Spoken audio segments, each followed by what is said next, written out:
We are bombarded with millions of bits of information every second, mostly through our eyes and ears, but also through smell, taste, and touch. Our brain must discard or fade some things into the background to enable us to focus on what is necessary to us at that time. Information is registered and stored as memories, ready to direct, influence subsequent actions and responses.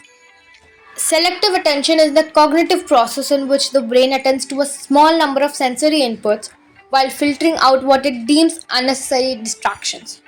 It's the part of the limbic system called the thalamus which manages the brain's selective filtering.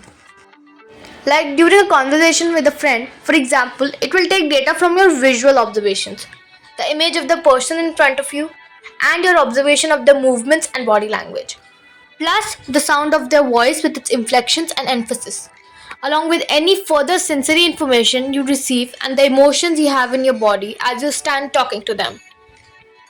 Acting as a hub for your senses gathers all the sensory information and then, like a road officer, directs it to the appropriate part of the brain and interacts with these other areas of the brain to stay informed about what is deemed the priority and what can be faded out. And the level of selection happening is rather astonishing. Have you seen the video of the 1998 door experiment made by the psychologist Daniel Levin and Daniel Simmons? Well, it's not a chemical experiment, it's a social experiment. In the experiment, a researcher approached a pedestrian and asked for holding a map. As the pedestrian takes the map and tells the researcher where to go, two workmen carrying a door pass between the researcher and the pedestrian, and a second researcher was substituted for the first one.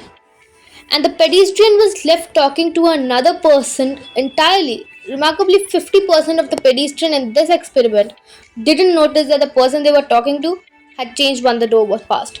They were focusing on the maps and directions, and the brains failed to register that the person they were talking to looked and sounded completely different.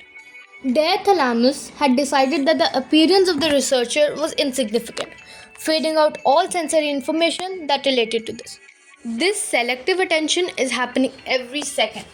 In fact, we choose to utilize it ourselves when we close our eyes to remember something specific, or put our hands over our ears if we are trying to concentrate hard, understanding and accepting that we're all blocking huge amounts of information, and of course, very much choosing to focus on other information.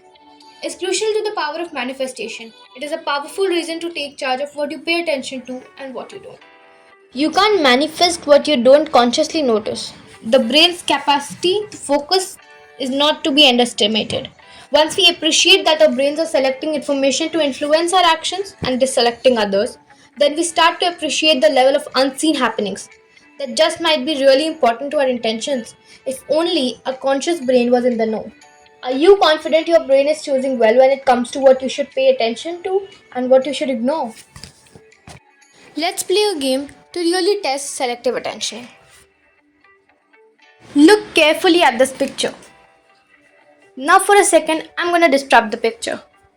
Now, can you find at least 5 to 6 differences? Your time starts now.